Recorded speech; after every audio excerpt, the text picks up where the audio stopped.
Assalamualaikum, hello everyone, welcome on my podcast. Gimana nih kabar kalian semua di masa pandemi ini? Pasti kalian sedih ya, belum bisa beraktivitas kayak dulu lagi. Jangan sedih ya guys, kita harus tetap semangat walaupun di rumah aja. Dan mari kita berdoa, semoga pandemi ini cepat berlalu dan kita semua dalam keadaan sehat walafiat dan selalu dalam lindungan Allah Subhanahu wa taala. Amin. Oke guys, sebelumnya aku ingin memperkenalkan diri dulu nih. Namaku Deda Arpia dan hari ini aku tidak sendirian loh guys. Aku bakal ditemenin dengan kawanku nih, Siva Lutfia. Halo, Assalamualaikum warahmatullahi wabarakatuh semuanya. Waalaikumsalam warahmatullahi wabarakatuh. Gimana kabarmu nih, Vi? Alhamdulillah, baik-baik saja deh. Alhamdulillah. Oh ya, Vi, podcast kita hari ini akan membahas tentang ekonomi pembangunan dalam perspektif Islam. Kamu udah siap kan? Siap banget deh. Oke, kalau yang lain gimana nih? Sudah siap untuk mendengarkan? Siap.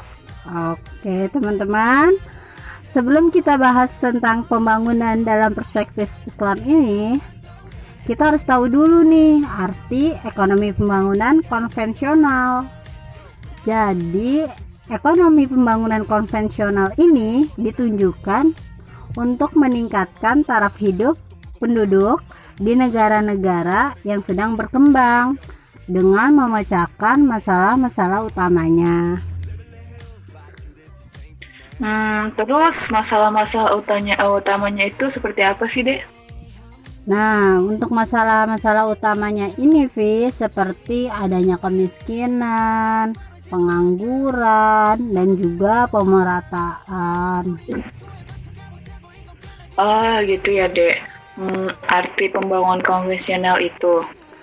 Iya, Vi. Jadi, selain ekonomi pembangunan konvensional itu, ekonomi pembangunan juga dapat diartikan dalam perspektif Islam loh. Dan menurut kamu, ekonomi pembangunan dalam perspektif Islam itu apa sih, Vi? Jadi gini ya teman-teman dan Dede, ekonomi pembangunan dalam perspektif Islam itu pembangunan ekonomi yang bersifat material dan spiritual yang mencakup pola pembangunan sumber daya manusia, sosial, kebudayaan, dan lainnya. Nah, dalam perkataan lain, dampak pembangunan dalam Islam adalah menyeluruh sebagaimana konsepsi Islam sebagai agama menyeluruh dan bukan hanya bersifat material saja, tapi juga pembangunan non-material, yaitu yang bersifat spiritual, akhlak, sosial, dan kebudayaan. Jadi gitu ya teman-teman semua, arti dari ekonomi pembangunan konvensional dan juga ekonomi pembangunan dalam perspektif Islam.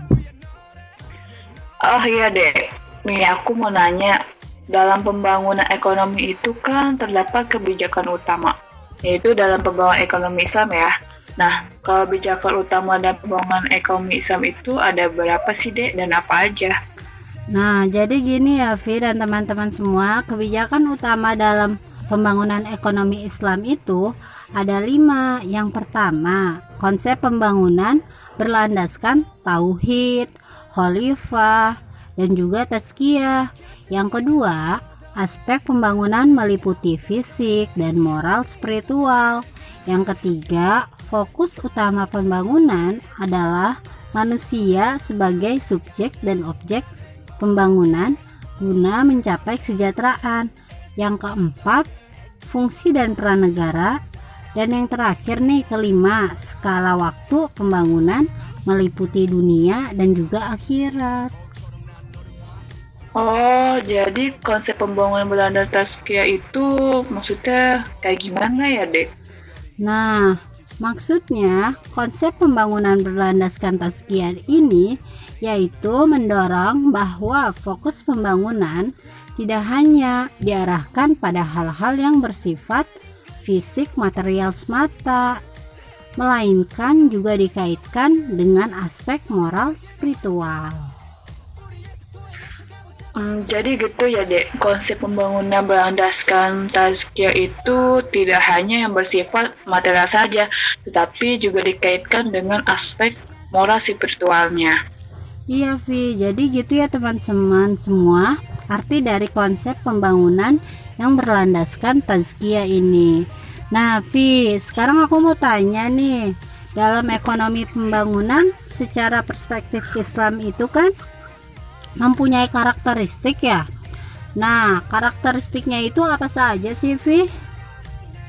Jadi gini ya Dede dan teman-teman, untuk karakteristiknya itu ada komprehensif atau disebut dengan al-syumul, berimbang atau disebut dengan tawazun, realistis atau disebut dengan wakiyah, keadilan, bertanggung jawab atau disebut dengan wasuliyah, mencukupi atau disebut dengan kifayah, dan berfokus pada manusia atau disebut dengan gaya tuha al-insan. Berimbang atau disebut dengan tawasun itu maksudnya seperti apa ya, Vi? Jadi gini ya, maksudnya itu berimbang atau yang disebut dengan tawazun, pertumbuhan tidak hanya untuk diorientasikan untuk menciptakan pertambahan produk saja, tapi juga untuk ditunjukkan berlandaskan asas keadilan distribusi yang sesuai dengan firman Allah Subhanahu wa Ta'ala yang terdapat dalam Al-Quran Surah Al-Ma'idah ayat 8 yang artinya, berbuat adillah kamu, sesungguhnya hal itu yang paling dekat dengan ketakwaan. Oh, jadi gitu ya teman-teman semua. Berimbang atau yang disebut dengan tawazun itu maksudnya pertumbuhan yang tidak hanya diorientasikan untuk menciptakan pertambahan produksi saja, namun tetapi juga ditunjukkan berlandaskan asas keadilan distribusi. Jadi aku mau nanya nih, pembangunan ekonomi dalam perspektif Islam itu kan pasti ada beberapa faktornya kan. Nah, faktornya itu berapa sih deh dan apa saja? Nah, Vi, faktor pembangunan ekonomi dalam perspektif Islam ini ada 3. Yang pertama ada investable resource, kedua SDM dan entrepreneurship, dan yang ketiga teknologi dan inovasi. Kalau investable resource itu maksudnya gimana sih, Dek? Nah, investable resource ini, Vi, atau juga bisa disebut dengan sumber daya yang dapat diinvestasikan, yaitu segala sumber daya yang dapat digunakan untuk menggerakkan roda perekonomian, dan sumber daya tersebut mencakup SDA, SDM, dan juga modal. Jadi gitu ya teman-teman, untuk investable resource itu maksudnya segala sumber daya yang dapat digunakan untuk menggerakkan roda perekonomian.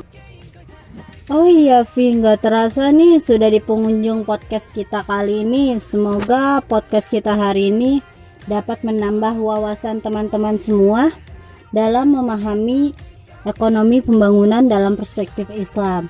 Cukup sekian podcast hari ini. Saya Dede Arpia dan kawan saya Siva Lutfia. Kami berdua pamit undur diri. See you next podcast. Wassalamualaikum warahmatullahi wabarakatuh.